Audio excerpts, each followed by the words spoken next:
lidi, tady Stonebox.cz a ty vole, tady takové noční vlog. Vy mě nevidíte? Mě to vůbec asi nevidíte. Možná mou čepicu vidíte? Nevidíte asi taky, tam je lampa. Takže moc toho neuvidíte, že tady asi toho seka. Jenom toto bude prostě, že nenatáčím teď let's play, chci, kdo si stěžoval. Je to tím, že já nemám času, hraju hokejbal, že no už nevidíte. Tak,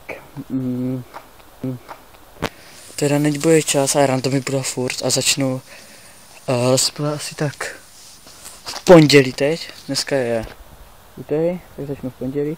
A bude dneska, nebo nevím kdy to dám, mám herní ruku, takže bude unboxing. Tak toto je teda asi všechno, co jsem chtěl říct, takže mám super prázdniny. Tak toto je všechno, co jsem chtěl říct, no a tak se mějte, zdar.